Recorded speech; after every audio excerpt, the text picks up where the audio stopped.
Dans cette vidéo, nous allons aller un petit peu plus loin sur la création et le réglage des murs rideaux. Je vais, pour commencer, sur ces deux lignes de quadrillage, mettre des meneaux personnalisés. Pour cela, je vais créer une famille de profils. Donc, je vais dans Fichier, Nouveau, Famille. Et le gabarit qui me convient, dans ce cas-là, va être un gabarit de profil métrique. Profil métrique, vous voyez qu'il y en a plusieurs. Il y en a un spécialement pour les meneaux. Je suis donc dans l'environnement de création d'une famille, avec quelques indications sur les côtés, intérieur, extérieur, les axes, centre du meneau et le plan de référence. Et cette explication qui indique que le panneau sera coupé en fonction de la position de l'esquisse par rapport à ce plan de référence. Si mon esquisse touche ou traverse ce plan de référence, cela signifiera que le panneau sera coupé. Je prends l'outil ligne pour créer un profil. Alors je vais commencer par un rectangle.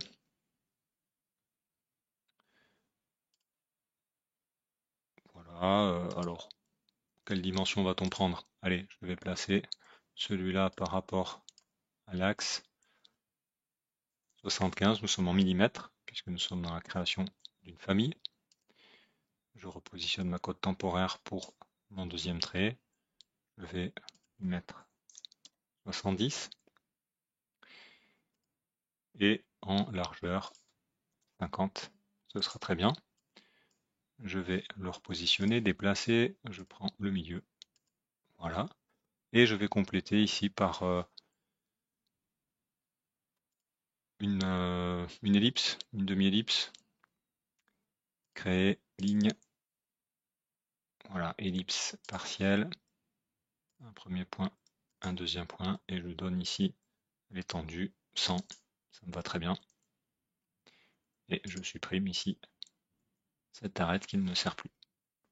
Voilà donc un nouveau profil que j'ai créé dans ma famille. Je vous encourage à l'enregistrer, évidemment.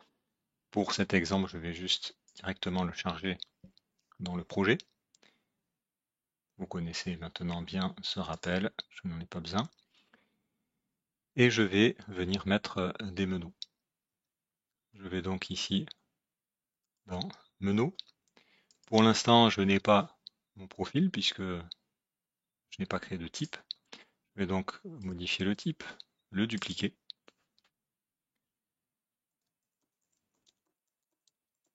Vous pouvez donner un nom avec des dimensions, évidemment. Et dans ce nouveau type, je vais lui indiquer le profil que j'ai créé dans ma famille. Voilà, que je n'ai pas nommé, donc nommez-les, hein, évidemment. Ça sera bien plus pratique. OK. J'ai donc un nouveau type de meneau et je vais venir le positionner. Pour rappel, vous avez différentes possibilités. Je vais choisir ici ligne de quadrillage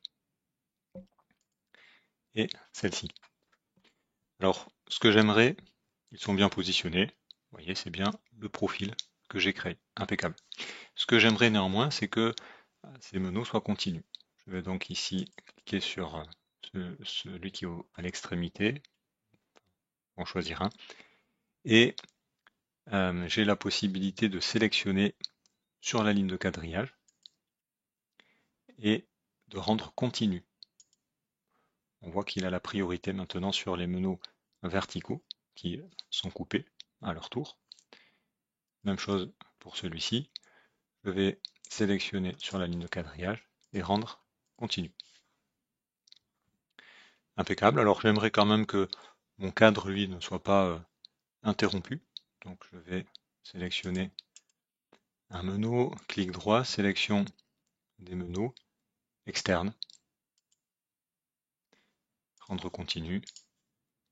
Voilà. On peut gérer aussi la priorité de celui du dessus, de celui du côté, mais voilà, mes meneaux sont bien continus, excepté aux extrémités.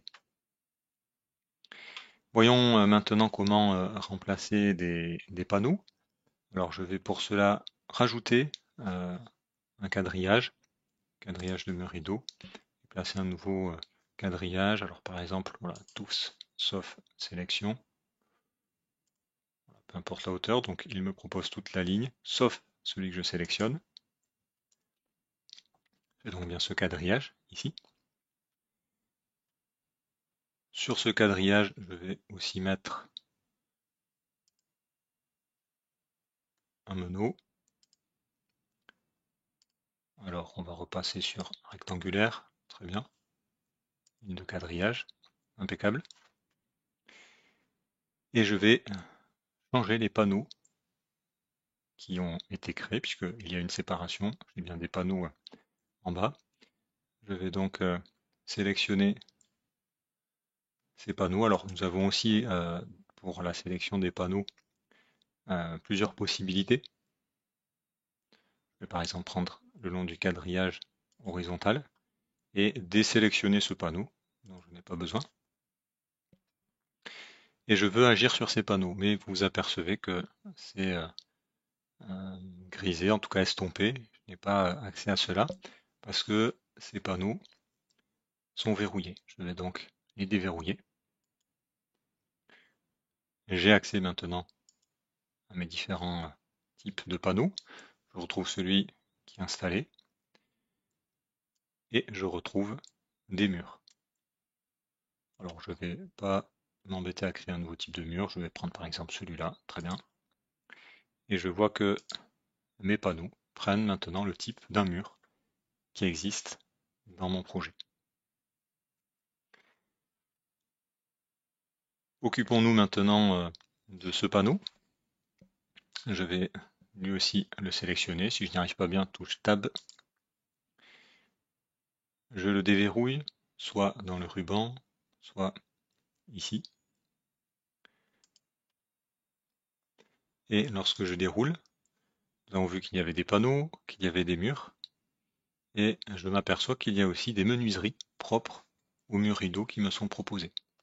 Par exemple, ici, une porte double vitrée. Les caractéristiques de cette porte, contrairement aux portes ou aux fenêtres que l'on insère dans un mur classique, c'est que, évidemment, les dimensions sont déterminées par la position des quadrillages. Et je n'ai pas sur cette porte de largeur ou de hauteur indépendante, puisque c'est le mur rideau qui va déterminer ces éléments. Je pourrais venir charger d'autres familles de menuiserie pour mur rideau. Quand je vais dans insérer, charger la famille, alors j'y étais déjà, donc je reviens un petit peu en arrière pour que vous voyez bien. J'ai ma catégorie ici de porte, et vous voyez qu'il y a spécialement mur rideau. Ils ne fonctionneront pas de la même façon que les autres portes. Et je retrouve ici différentes portes, dont ma double vitrée que j'ai insérée.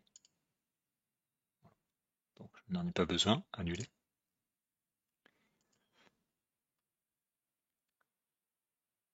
Une dernière chose peut-être, concernant les panneaux, on a parlé de leur remplacement par des types de murs ou des menuiseries. On peut aussi gérer leur positionnement. Voilà. Vous voyez que par rapport à mon mur, ils ne sont pas forcément centrés. Alors je vais sélectionner un panneau, modifier le type. Et une des propriétés du type de panneau est décaler. Lorsque je décale, alors je vais faire un décalage assez important pour qu'on voit bien la différence. Lorsque c'est positif, ça décale vers l'extérieur.